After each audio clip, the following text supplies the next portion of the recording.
Okay, I was using Susie's phone to record. So this is part two of Tuesday, June 30th, 2026. Sorry about that. The phone shut down in terms of the video recording. Got a notification that the phone's memory is full. I tried deleting a couple of videos, old videos that were longer than this one's going to be, and it still didn't show much memory available. So I'm shifting here. I'm on my phone. I was trying to preserve the battery on my phone. While I'm at the hospital, I like to take a little photograph of who's on staff just for reference. Her daily therapy schedule they post in her room. I take a photo of that. Sometimes when people come in and I interact with them, I'll take a photograph of their little name badge just so I can remember who they were, because, sometimes at the end of the day, I don't even remember the name. I remember their face, but not their name. At least I remember it for a short while. So anyway, I was talking about Susie, and she's just not responding well to anybody, including me, which is not a good thing. She's not a happy camper. She's giving me the cold shoulder. She's just kind of looking off into the distance, not wanting to let anybody connect. And when anybody comes in now, it's covering the face, whether it's the aides or the nurses, or, they need to check her bladder, which is a normal routine. So, not good. I think I mentioned she didn't want the lunch I brought.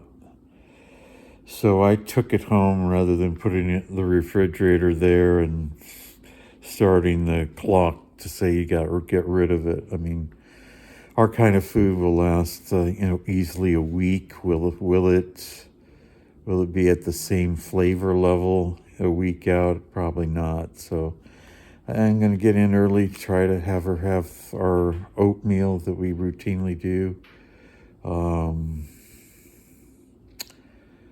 So that's kind of what's going on with Susie. It's not good.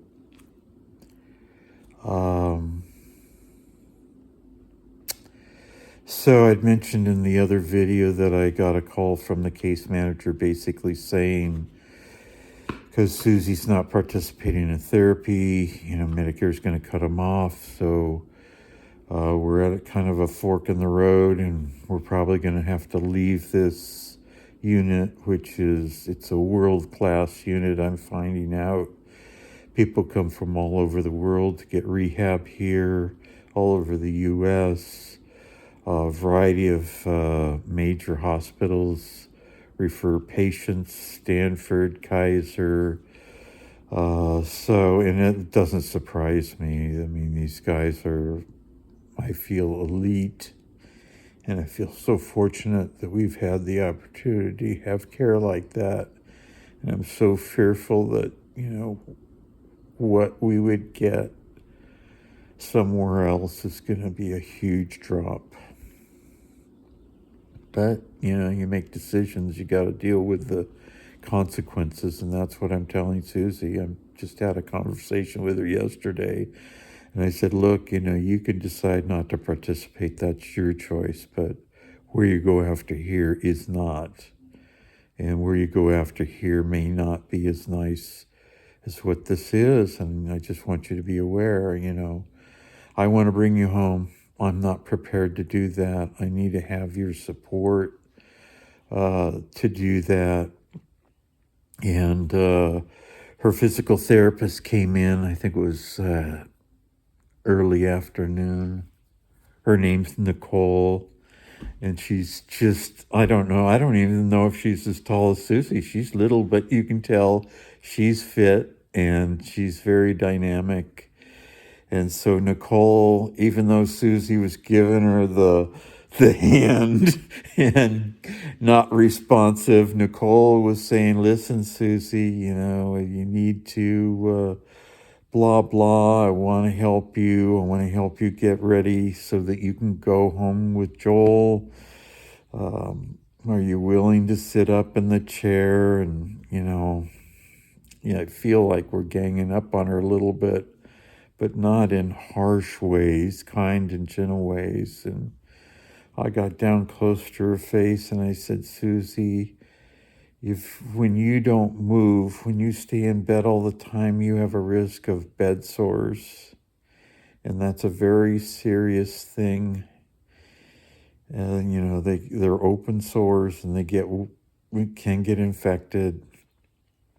And if I'm ever able to bring you home, which I want to do, and you develop bed sores, I have to bring you back to the hospital. So I want you to be able to do things, even though it's limited, so we can prevent that."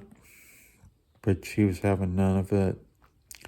Nicole gave me, I said, "Can you give me anything?"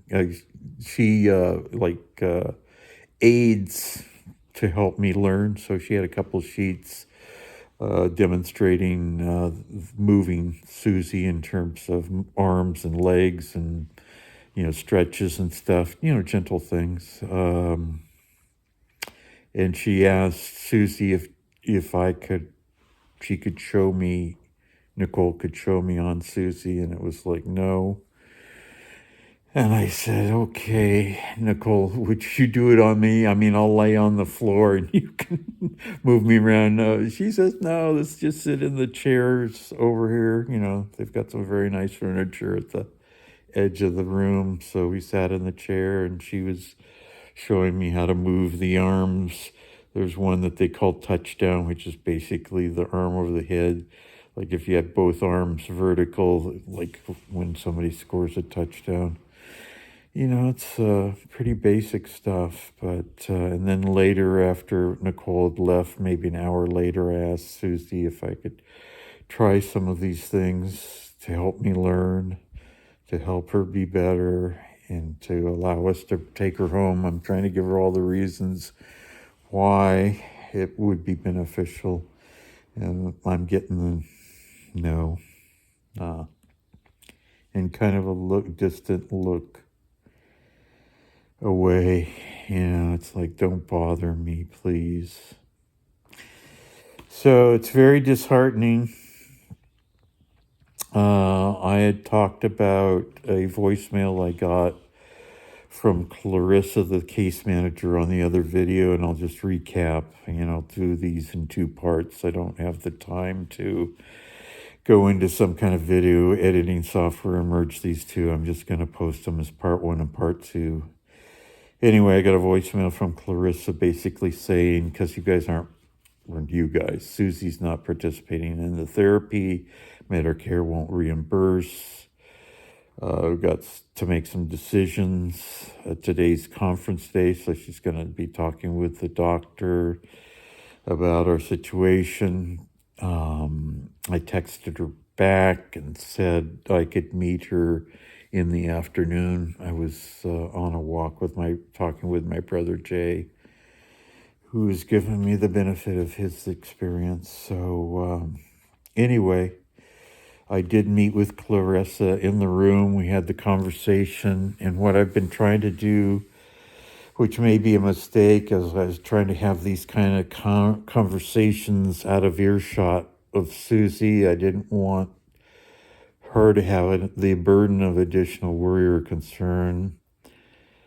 But now I think, she needs to hear this stuff. She needs to be aware, not just from me telling her there are consequences to not doing the therapy. So anyway, Clarissa just said, we've got 3 paths available in front of us. The obvious path is Susie resumes therapy and meets the minimum of 900 minutes a week, which is basically 15 hours. So if she did 3 hours a day over the course of 5 days, no problem. And, they've had therapists come in over the weekend, Saturday and Sunday, on several times to try and engage her, and it was no go, with the exception of Laura Wallace, the speech therapist, the other morning. So I don't know. So one path is for her to resume, which I don't think is likely. The next path is for me to get trained so I can take her home, but me getting trained means I'm doing stuff to her and with her, basically stretching her and turning her in the bed and helping her get out of the bed and into the wheelchair and getting out of the wheelchair and into a car. And, the whole bathroom routine, however that works. I'm asking about, I think they were doing the scan on Susie's bladder, which is a little teeny portable CT scanner. And they did take out, I think it was close to 600 milliliters of urine, and that's about 60% of a quart, which is a little over 2 cups. So that's substantial for a small person. So anyway, we talked about the catheter. I said, you thinking I'm going to catheter her? And she says, no, we'd send her home with a catheter, but you'd have to be trained in terms of how to manage that and keep it clean and all that stuff, which I'm willing to do. But anyway, I'm asking her about, Susie has wearing some kind of a diaper, that it has adhesive tabs on it, so they can just kind of unfold it and refold it when they're doing this bladder routine. And, I know I don't know anything about any of this stuff. She has a very thin mat that she's laying on she's laying on the bed. I'm talking with Clarissa about maybe getting a hospital bed. I didn't want to spend a ton of money because I know I've got an avalanche of bills coming my way.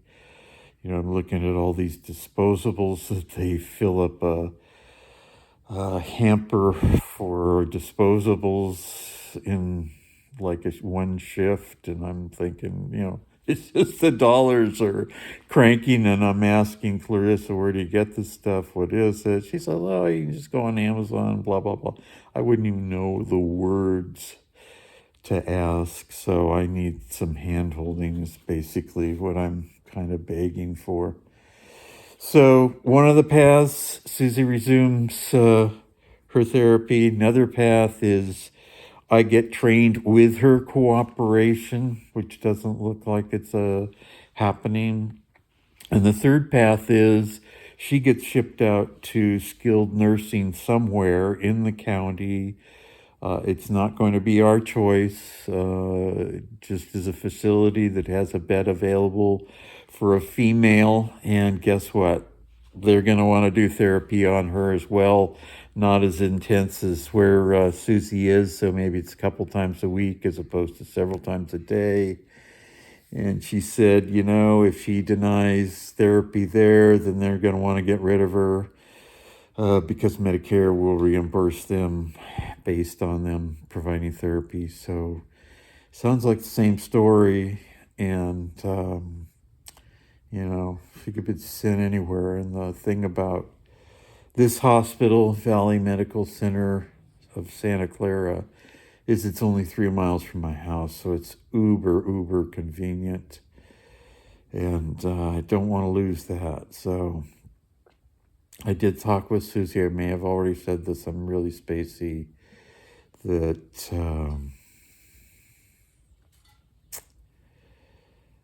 oh man, I just faded away. I don't even know what I was talking about. Just feeling so much time pressure to get going. Oh, the last thing, I'll wrap this up. The last thing is I did have another psychologist come in. Her name is Erica, and her little name badge says she's the chief psychologist. I don't know what that means, but it sounds good. We just sat in the room, Susie gave her the hand over the face routine, and she just talked directly to Sissy. She says, listen, I'm Erica, and I'm a psychologist, and I'm here to see if we can help you do what you want to do. This is about you and about your wishes. And so then she sat down. She said, let's just talk. So we're sitting side by side, kind of half, not a quarter turn, maybe half of a quarter turn toward each other. And so I'm facing her, and beyond her is one of the walls, and she's kind of facing me, and so she sees me, but she also can see Susie in the bed. And so we're talking, but she's also looking at Susie, seeing what her reaction is to our conversation. And early on, she says she's understanding this conversation. I can tell by just the way she's moving and kind of responding to what's going on. And all these conversations start with, why hasn't she seen a doctor in 20, 25 years? Why doesn't she have a primary care physician? And I'm recounting these stories, and again, it's my interpretation, and Susie doesn't have a voice, and she's hearing me telling this story, and I'm well-intentioned, but I'm sure I'm not telling it in a way that she would like, and she has no say in the matter. It's happening in front of her, and I'm thinking she probably hates it. Maybe she feels that I'm sharing things she wouldn't want shared. So, anyway, that is what it is.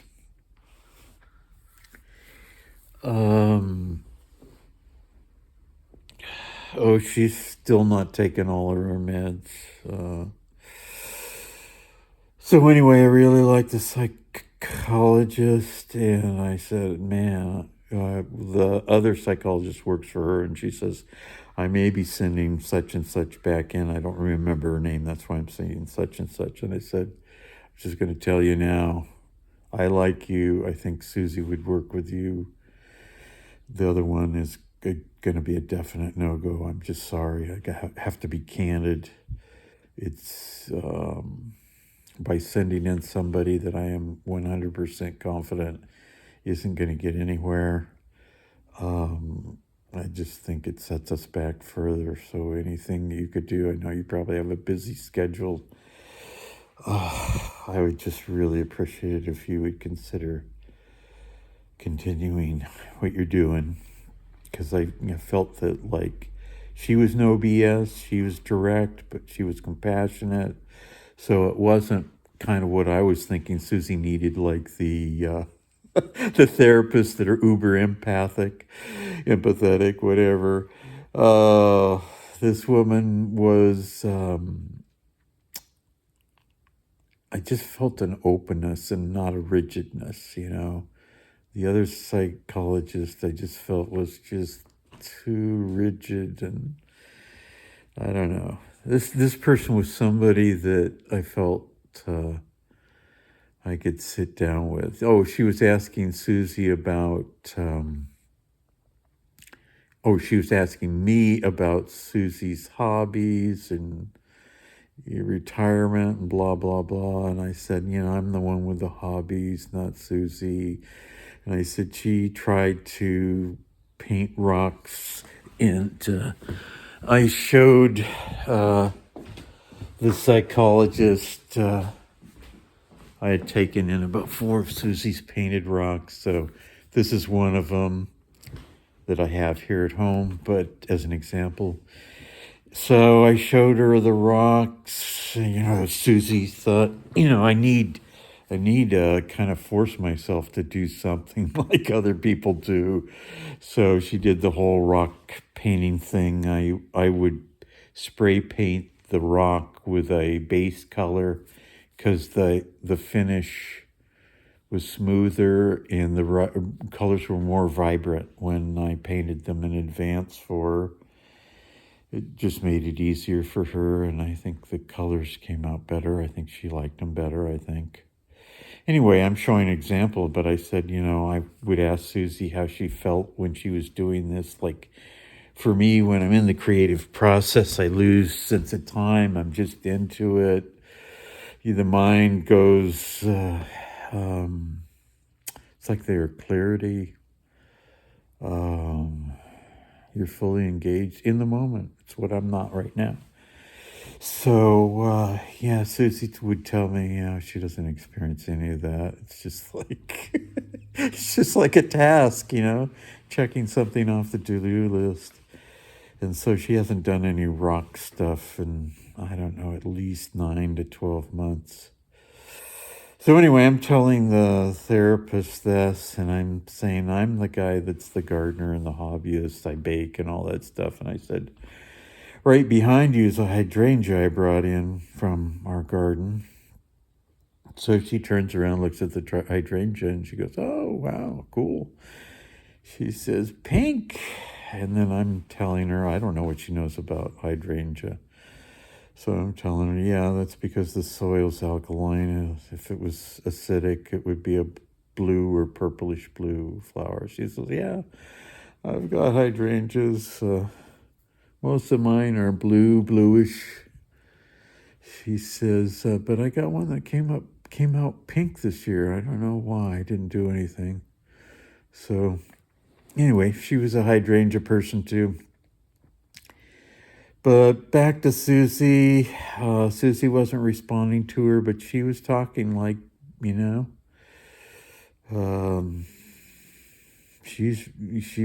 Erica was saying, Susie's getting this. She's understanding this. So this was like, wow, throwing a life preserver to a drowning man. I just thought, wow, I hope you will work with Susie, and then again, what happens to me is if we get kicked out of this unit, is she just associated with the unit? And if that's the case, then maybe she can't work with Susie. So anyway, guys, I gotta get rocking and rolling. Sorry for the scatteredness. We're doing this one in 2 parts because Susie's phone memory is full. I'll try to deal with that later and free up some space. Okay, thank you for all the support. And if I haven't mentioned people that have reached out, know that all that is appreciated. So thank you so much. And please comment on the videos if you're watching them, and subscribe and share with others that know Susie or myself. Okay, thanks so much.